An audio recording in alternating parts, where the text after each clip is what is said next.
Class 0 Deathworld deployment the moment humans proved the galaxy wrong.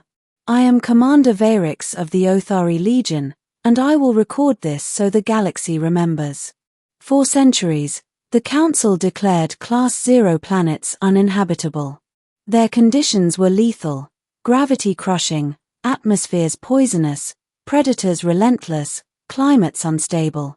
To step foot on such a world was to die. No empire dared deployment there. No species even considered colonization. But then came humanity. 1. The debate. When humans applied for membership in the Galactic Council, they were laughed at. Their homeworld, Earth, was labeled a borderline Class 0, too dangerous, too chaotic. We saw their scars, their short lives, their obsession with conflict, and declared them unstable. Your kind survived only by chance, the Chancellor sneered. You are not fit for galactic society. The humans didn't argue. They only smiled and said, give us a deployment. Let us prove it. And so the test was set. 2. The mission. The Council chose Jaros 9, a confirmed Class 0 deathworld. A world of endless storms, acidic rain, predators the size of tanks, and tectonic instability that split continents within decades. No one had lasted longer than 3 days on its surface. The challenge, survive 30. It was meant as humiliation. Proof that humans had no place among the stars. We watched through satellites as the humans descended. 100 soldiers, male and female, clad in nothing more than simple armor and gear they insisted they had designed themselves. I expected corpses within hours. Instead, I saw the impossible. 3. The first week. On day 1, a storm unlike anything we had modeled struck their landing zone. Winds tore trees the size of towers from the ground. Acid rain boiled lakes dry. I prepared my report for human annihilation. But when the storm cleared, the humans had built trenches, woven shelters from the very trees that fell, and covered their structures in clay that resisted the acid. They didn't just survive. They adapted. By day 3, they were hunting the predators that had slaughtered every other species we had sent there. I watched with disbelief as a squad took down a 6-legged razor beast with spears fashioned from its own spines. By day 7, they weren't merely holding the zone. They were expanding it. 4. The middle days.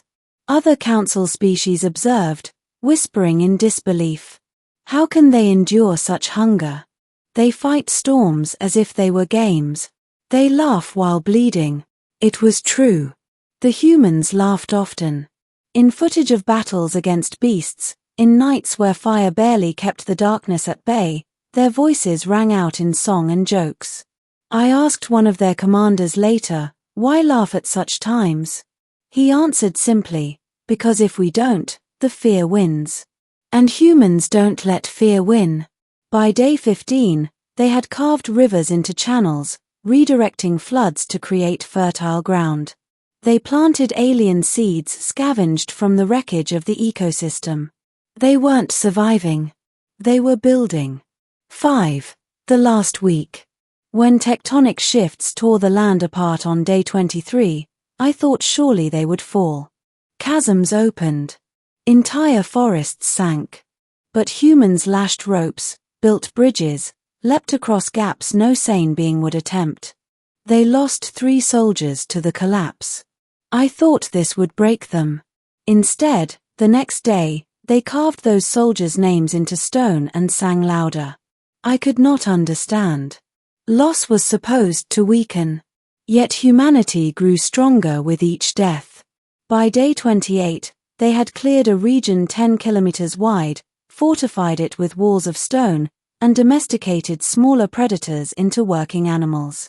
On day 30, when the Council demanded proof of survival, the humans transmitted live footage of a feast. They dined on roasted razor beast, drank fermented fruit, and raised their cups high. We don't just survive deathworlds, their leader declared to the galaxy. We come home in 30 days with stories, friends, and dinner. 6. The aftermath. The council chamber was silent. For centuries, every empire had feared Class 0 worlds. To us, they were the end of life. To humans, they were normal.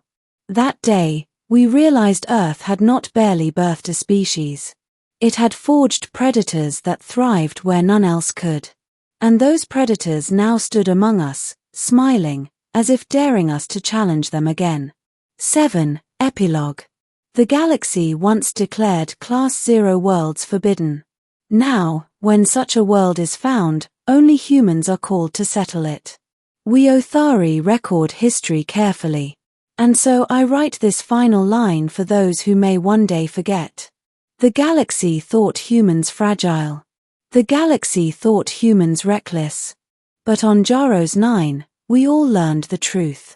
Class 0 worlds don't prove humans wrong. Humans prove the galaxy wrong every single time.